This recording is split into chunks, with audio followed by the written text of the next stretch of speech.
How did you get the idea of doing this book?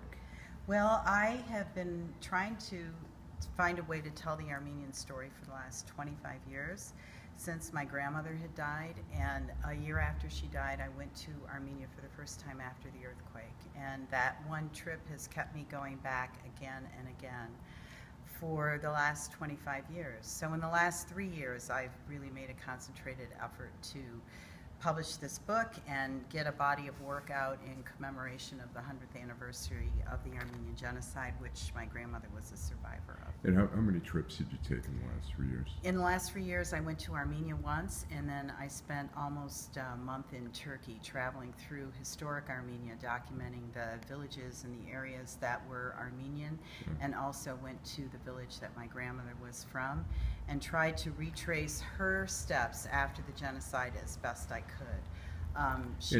Turkey, obviously there's been a conflict of the Turks admitting to the genocide.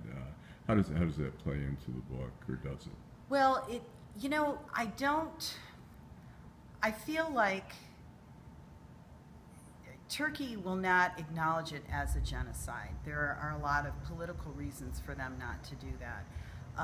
With the 100th commemoration of the genocide, looking for that validation, I felt that this book was a way to bring Armenia together. This work was a way to bring Turkey and Armenia together, to tell the story of the genocide, to tell the story of my grandmother, who was a survivor of the genocide, and just put it out there for what it is. And obviously some people may say, well, genocide, that doesn't sound like a very, sounds like kind of a very depressing book or something. What have you done to, how would you describe the book? Well, the book is a very personal story. It's a very personal journey.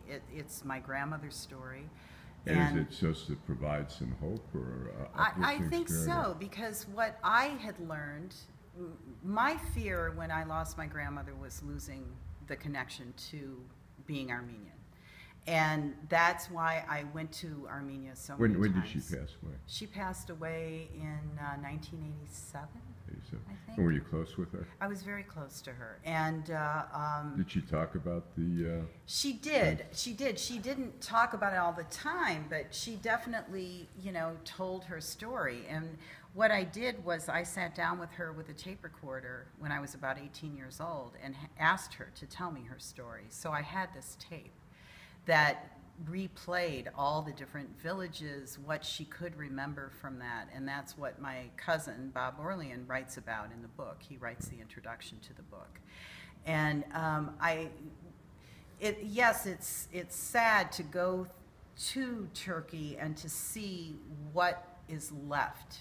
What kind of reception did you get, knowing that you are Armenian? I had an amazing journey in Turkey, and actually the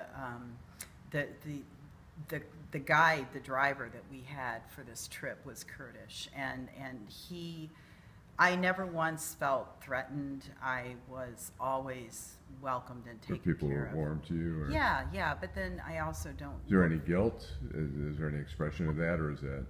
With the Kurds there is. With the Kurds there is. With Turkey, you don't really talk about it. You kind of, you're not going to go there and say, I didn't go there and say, I didn't go there. What do you hope that people get from this book? I hope that they understand and get the story of what happened to the Armenians, that it was a genocide, that these atrocities have continued, that unless we can validate that, what happened to the Armenians, it continues on today. Are you surprised how many people don't know about the Armenian genocide? There are a lot of people that don't know. Yeah, it does surprise me, and I'm hoping that this will bring awareness not only for the Armenians but for the population in general, because what we have happening now on that very same part of the world is a repeat of what happened to the Armenians and happened to the Jews and happened in Rwanda and continues to happen, because Turkey was never made to validate what had happened to the Armenians. And if